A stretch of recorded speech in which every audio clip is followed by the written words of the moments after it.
ఇక్కడ కనిపిస్తున్న ఆమె పేరు జయప్రద అని. ఈమెకు 4 కూతుర్లు. మొదటి అమ్మాయి పేరు విరిగిపోయింది, రెండో అమ్మాయి పేరు చిరిగిపోయింది, మూడో అమ్మాయి పేరు పాసిపోయింది, నాలుగో అమ్మాయి పేరు పిచ్చిది. వీళ్ళ 4గో అమ్మాయి పిచ్చిదానికి పెళ్లి సంబంధాలు చూడడానికి అబ్బాయి తరపులో వాళ్ళు వస్తున్నారు. రండి ఏం జరుగుతుందో చూద్దాం.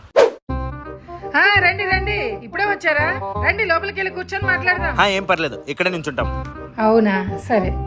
ఇరిపోయింది, కుర్చీ తీసుకురా. చైర్ ఏమొద్దులేండి, కిందే కూర్చుంటాం. ఓ చైర్ వద్దా? చిరిగిపోయింది, చాప తీసుకురా. చాపేమొద్దు, మేము ఇలాగే ఉంటాం, ఇలాగే నిలబడతాం. ఓ చాప కూడా వద్దా? అయితే హల్వా తింటారా? తింటాం. పాసిపోయింది, హల్వా తీసుకురా. ఏం వద్దులేండి, అమ్మాయిని ఒకటే చూపేయండి, చూసేసి వెళ్ళిపోతాం. ఏమీ వద్దా? అందరు కలిసి ఆ పిచ్చిదాన్ని రెడీ చేసుకొని తీసుకురండి. పిచ్చిదా? రే పిచ్చిదా, రండి వెళ్ళిపోదాం. పదరా పదరా. సబ్స్క్రైబ్ చేసుకోండి.